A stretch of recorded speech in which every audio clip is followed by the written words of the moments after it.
અને મારા વાલા મિત્રો, આજે મને એવા શૂર વિશે બોલવાનો તક મળે છે જેમણે પોતાના લોહીથી ઇતિહાસ લખી કાઢ્યો છે.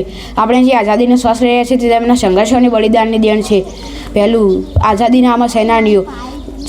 સૌ પ્રથમ નામ આવે તો સરદાર વલ્લભભાઈ પટેલનું, જેમણે પોતાના લોહીથી ઇતિહાસ લખી કાઢ્યો હતો. તેમણે 562 રજવાડાઓને એક કરીને આપણો અખંડ ભારત બનાવ્યો હતો. તો જો તેઓ ના હોત તો આપણા ભારતના અનેક ટુકડાઓ થઈ ગયા હોત. એવી જ રીતે બીજું નામ આવે તો ભગતસિંહનું, જેમણે ખુશી ફાંસી લઈ લીધી હતી જેથી કરીને આપણો ભારત દેશ જાગી રહે. બીજું વીરતાના પ્રતીક છત્રપતિ શિવાજી અને મહારાણા પ્રતાપે મુગલ સામે યુદ્ધ લડતા જંગલમાં રહેવું પડ્યું હતું અને તેઓને કાશ્મીર રોટલીઓ અને પાંદડા ખાવા પડ્યા હતા. જેથી તો પણ તેઓ કોઈ દિવસ મુગલો સામે હાર ન માની અને તેમનો પોતાનો કિલ્લો બનાવ્યો.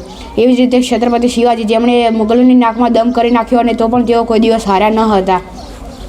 ત્રીજું, ભારતના આધુનિક ઘડવૈયા. માત્ર યુદ્ધના મેદાનમાં જ નહીં પરંતુ જ્ઞાનના મેદાનમાં પણ આપણા શૂરવીરો છે. જેમ કે ડૉક્ટર અબ્દુલ કલામ, જેમને આપણે મિસાઇલ મેન તરીકે ઓળખીએ છીએ, જેમણે આપણા ભારત દેશને સક્ષમ બનાવ્યો. ચોથું, સરહદના રખેવાળ.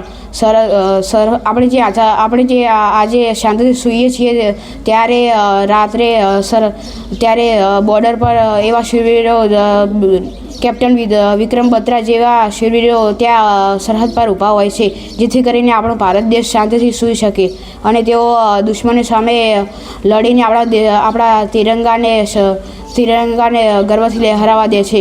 મિત્રો, શૂરવીર બનવા માટે માત્ર હાથમાં તલવાર હોવી જરૂર નથી.